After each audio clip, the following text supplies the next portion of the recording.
Nous voici de retour à la cuisine après avoir fait la pâte feuilletée pour faire la frangipane. Nous allons avoir besoin de 200 g d'amandes en poudre, 125 g de sucre, 150 g de beurre fondu et de 3 œufs. Donc ce sera 2 œufs pour le mélange et un œuf pour la décoration et pour bien sceller les deux pâtes feuilletées ensemble. Alors la première chose à faire, c'est de mélanger le sucre, le beurre fondu, les 2 œufs et les amandes en poudre dans cet ordre-là. Donc on y va, le sucre,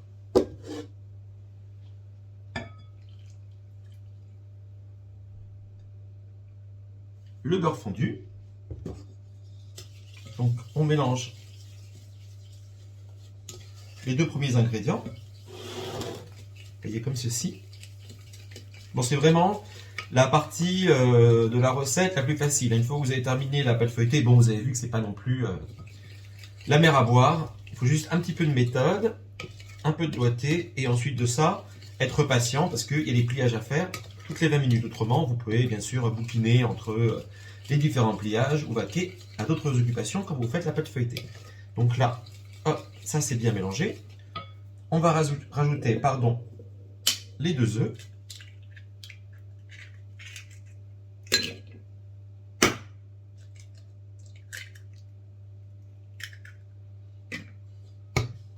On remélange. Je vais peut-être prendre un fouet, ce sera plus facile. Voilà. Donc ça, pour les œufs, c'est vraiment très très bien. Et vous voyez que la consistance commence déjà à changer. Donc vous passez d'une consistance qui était une consistance très très grasse, un petit peu liquide, à une consistance ici qui est beaucoup plus épaisse du fait de l'ajout des œufs. Voilà, il y a un côté quasi collant, un petit peu gluant même, vous voyez.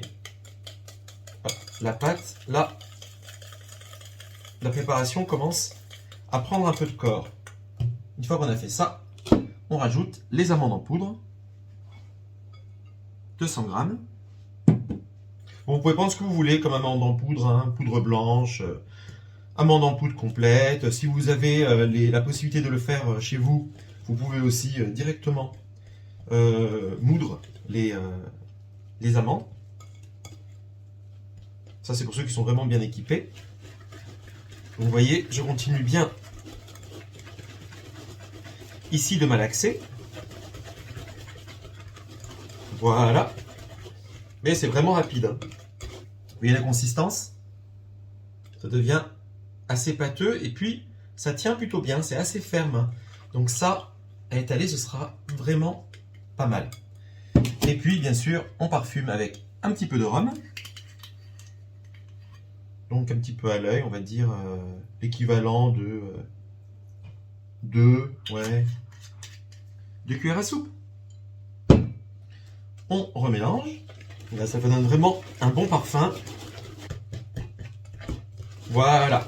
Donc vous voyez, c'est une rapidité confondante. Vous vous retrouvez maintenant avec une pâte qui tient bien la route, qui est bien épaisse. Alors pour qu'elle tienne encore mieux, moi je la laisse reposer une demi-heure. Donc on se retrouve au bout d'une demi-heure pour l'assemblage avec la pâte feuilletée. A tout de suite. À nouveau, la pâte feuilletée du frigo. Je la sors du grand plat. Voilà. Bon, alors, c'est bien si vous la laissez même toute la nuit, la pâte feuilletée, avant de l'utiliser. Moi, je vais faire tout dans la foulée, donc je ne l'ai laissé qu'une demi-heure. Mais c'est tout à fait utilisable. Généralement, ça se tient encore mieux. Certains puristes diront qu'il vaut mieux laisser reposer la pâte toute la nuit. Moi, je trouve de mon expérience que ça va bien aussi de cette manière-là. Alors, hop, même chose.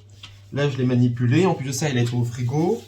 Donc, il est possible d'avoir un peu d'humidité sur la pâte. Donc, ne pas hésiter à remettre un petit peu de farine.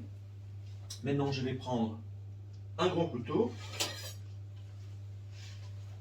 Et je vais couper ça en 9 parts.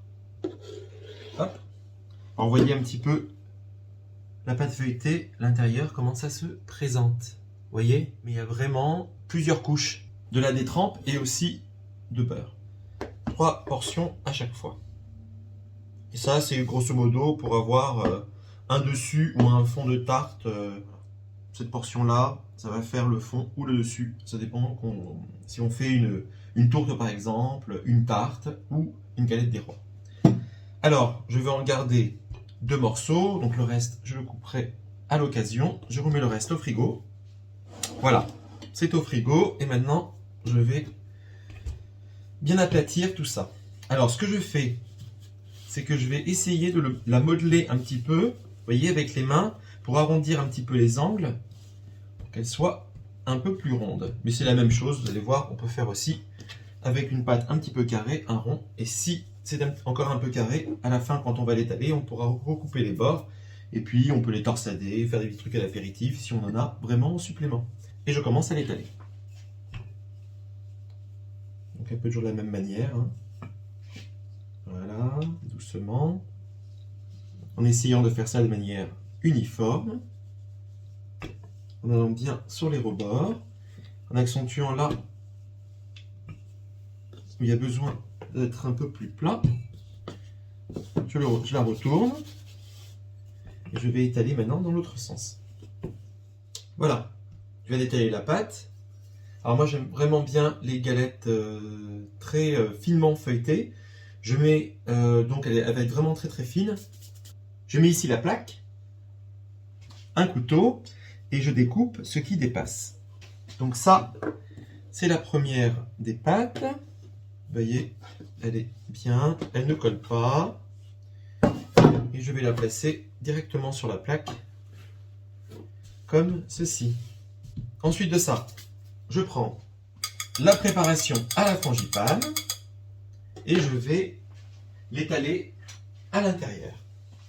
Et maintenant, tout doucement, je vais la répartir beaucoup au centre, vous voyez, pour laisser quand même pas mal de pâte, je vais dire, il y a environ 4 cm.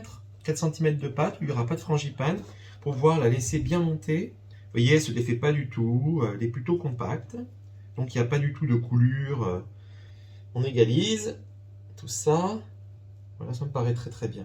Bon après, si c'est un petit peu inégal, c'est pas grave, hein, c'est des choses qui sont faites à la maison, c'est même joli quand c'est inégal, un petit peu comme les très très bonnes pizzas chez les pizzaiolos qui vous font ça avec des pizzas qui sont pas forcément du tout symétriques. Et donc cette galette des rois, je vais la partager avec des voisins que je ne vais pas voir ce soir, on va pas se réunir, donc je ne vais pas mettre de fèves. Mais normalement, bien sûr, vous mettez une fève quelque part et vous repliez avec l'autre pâte. Voilà. Donc là, il va falloir étaler la deuxième pâte et je vous retrouve dès que c'est fait. C'est le moment aussi pour allumer le four à 200 degrés. Voilà. Je viens d'étaler la pâte feuilletée. De la même manière, je mets la plaque ici. Je reprends le petit couteau et puis je vais découper. Alors, avant de replacer le disque de pâte feuilletée sur la frangipane, je prends un petit pinceau. Je vais prendre aussi le blanc d'œuf ici, de l'œuf supplémentaire, et j'en mets un petit peu là ici sur les rebords. Et je fais ça pour que ça colle bien, pour ne pas avoir de débordement de frangipane. C'est pas très très grave hein, si vous en avez, mais moi cette méthode là, j'ai trouvé que c'était vraiment pas mal pour solidariser les deux pâtes. Je peux replier la pâte, vous voyez, très facilement, elle ne colle pas. Je peux la manipuler. Je la mets comme cela et comme ceci. Je colle tout ça, voilà, sans l'écraser bien sûr. Avec les doigts, vous voyez, la frangipane se maintient bien à l'intérieur. Là, il y a un petit peu d'air, mais il n'y a aucun problème. Je vais vous montrer ensuite de ça comment faire pour que l'air s'en aille. Maintenant, je vais utiliser le jaune d'œuf qui me reste. J'ai mis un tout petit peu d'eau, quelques gouttes d'eau, parce que j'aime bien que ce soit un peu plus fluide. Et je badigeonne comme ça toute la galette des rois avec, pour donner une belle dorure à la cuisson. Et je vous retrouve tout de suite quand c'est terminé.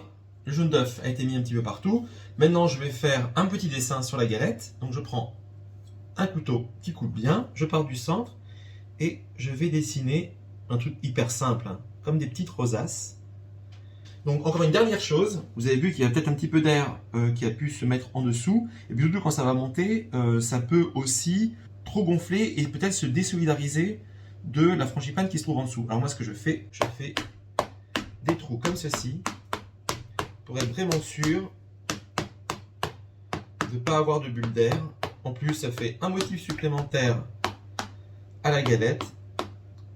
La galette est prête et je la mets au four à 200 degrés pour 25 minutes. Je vous retrouve tout de suite. Voilà, la galette est prête.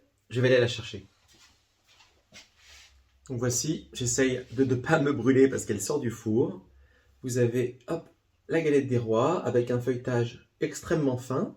Vous voyez aussi qu'elle est dorée juste ce qu'il faut. Mais ça, c'est aussi à l'œil. Hein. Si vous voulez qu'elle se soit dorée un petit peu plus, n'hésitez surtout pas à la laisser un peu plus longtemps. Je vais vous montrer maintenant l'intérieur. Je vais essayer de ne pas faire de dégâts. Et voilà à quoi ressemble hop, le petit feuilletage bien fin. La frangipane généreuse, c'est pas très gras. Et voilà pour aujourd'hui. Donc on a vu la pâte feuilletée et on a vu aussi la galette des rois. Bon appétit et à très bientôt.